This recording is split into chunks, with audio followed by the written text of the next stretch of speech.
සැරටම set වෙලා Vallibel සේවරි සැරටම set වෙන්න. විවිධ අංග උපාංග අමතරව එක් කරමින් ධාවනය කරන බස් රථ සහ ත්‍රිරෝද රථ සම්බන්ධයෙන් මේ දිනවල දැඩි කතා බහක් රටේ මතුව තිබෙනවා.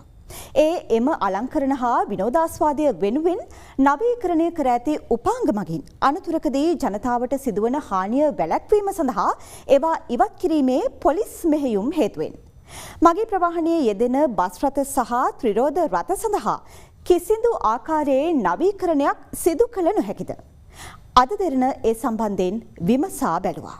ක්ලීන් ශ්‍රී ලංකා වැඩසටහන ක්‍රියාත්මක වන පසුබිමක විවිධ අලංකරණ හා අමතර උපාංග සවිකොට ධාවනය කරන බස් රථ සහ තිරෝධ රථ සම්බන්ධයෙන් පොලිසිය සිදු කරන පරීක්ෂා කිරීම ඇතැම් පාර්ශ්වවල විවේචනයට ලක්වනවා. ඇතැම් පිරිස් පවසන්නේ නීතියෙන් අවසරයේ ඇති අලංකරණ කොටස් පවා පොලිසියෙන් ඉවත් කරන බවයි. මේ පිළිබඳව අප කළ සොයාබැලීමේදී දක්නට ලැබුණේ මෝටර වාහන පනතට සබැඳිව හා විවිධ අවස්ථාවලදී චක්‍රලේඛ මගින් ලබා දී ඇති අවසර මත බස් සහ තිරෝධ රථවල ඇතැම් අලංකරණ සිදු කිරීමට හැකියාව ඇති බවයි. නමුත් එසේ කළ හැකිවන්නේ නිර්ණායක රැසක් යටතේයි. ඇතැම් අලංකරණ සඳහා මෝටර් රථ ප්‍රවාහන දෙපාර්තමේන්තුවට ගාස්තුවක්ද ගෙවිය යුතු වනවා. ඒ අනුව පොදු ප්‍රවාහන බස් රථ හා විනෝදචාරිකා සඳහා යොදා ගන්නා බස් රථ නවීකරණය සඳහා අවසර හිමිවන නිර්ණායක ගණන 22ක්. ඒ යටතේ බස් රථයේ පැති කණ්ණාඩි සවිකිරීමේදී අනුමත සීමාවෙන් නිවතට නොයන ලෙස රවුම් බට පමණක් භාවිත කළ හැකි අතර තියුණු උල් සහිත කොටස්, බෝල, අමතර පහන් ආදිය සවි නොකළ යුතුයි.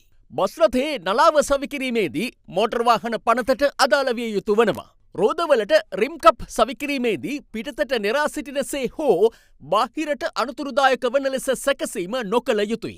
බඳෙහි ආලෝක රටා සහිත විදුලි පහන් සවිකිරීමට රුපියල් 20,000ක ගාස්තුවක් ගෙවිය යුතු අතර එම අවසරය හිමිවන්නේ විනෝදචාරිකා සඳහා යොදාගන්නා විනෝදාස්වාදය වෙනුවෙන් නවීකරණය කරන ලද බස් රථ සඳහා පමණයි. එවැනි බස් රථවල පමණක් ඇතුළත ආලෝක රටා පද්ධති සවිකිරීමට හැකි අතර ඊට අය කෙරෙන ගාස්තුව රුපියල් 10,000ක්. එම බස්වල ඉදිරි බෆරය නවීකරණය කිරීම, තියුණු දාර සහ හැඩතල රහිතව ෆයිබර් හෝ ප්ලාස්ටික් වැනි සැහැල්ලු ද්‍රව්‍යයකින් සැකසිය යුතු අතර එය ඉදිරි මුහුණතේ සිට අඟල් 10 නොඉක්ම විය යුතුයි. බස් රථයේ ප්‍රධාන මානවලට වෙනසක් සිදු නොවන අයුරින් තියුණු දාර හා අන්තරායක හැඩතල රහිත ස්පොයිලරයක් සවිකිරීමටත් හැකියාව පවතිනවා. කෙසේ වෙතත් මෙවැනි නවීකරණය කරන ලද වාහනයක් විශේෂයෙන් මෝටර් රථ ආඥා පනතේ 145 වනි වගන්තිය ප්‍රකාරව භාවිත කළ යුතු බව මෝටර් රථ ප්‍රවාහන දෙපාර්තමේන්තුව දන්වා තිබෙනවා. එම 145 වගන්තියේ සඳහන් වන්නේ වාහන තැනීමේදී, භාවිත කිරීමේදී, මාර්ගයේ හෝ මාර්ගයේ යාබද යම් තැනැත්තෙකුට දේපලකට හෝ වාහනයකට අනතුරක් හෝ හානියක් ඇති කිරීමට ඉඩක් ඇති නොවිය යුතු බවයි. මේ අතර තිරෝධ රථවල අමතර උපාංග සවිකිරීම සහ අලංකරණය කිරීම නිර්ණායක 15ක් යටතේ සිදු කිරීමට මෝටර් රථ ප්‍රවාහන දෙපාර්තමේන්තුව අනුමැතිය ලබා දී තිබෙනවා.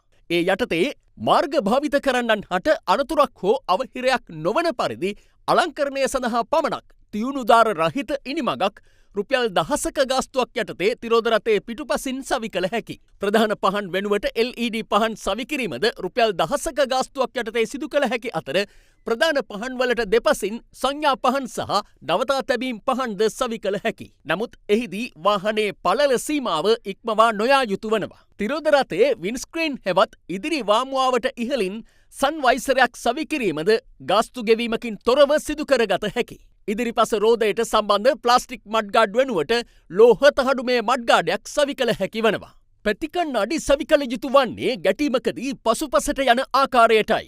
එමෙන්ම සුළං අවක්‍රමක දෙකක් වමින් හා දකුණින් සවි කළ හැකිවුවද ඒවා පැතිකණ්ණාඩි සීමාවලින් ඉවතට නොයා යුතු වන අතර එය තියුණු දාර රහිත සහ ලෝහමය ද්‍රව්‍යයකින් සෑදූ ඒවා නොවිය යුතු වනවා.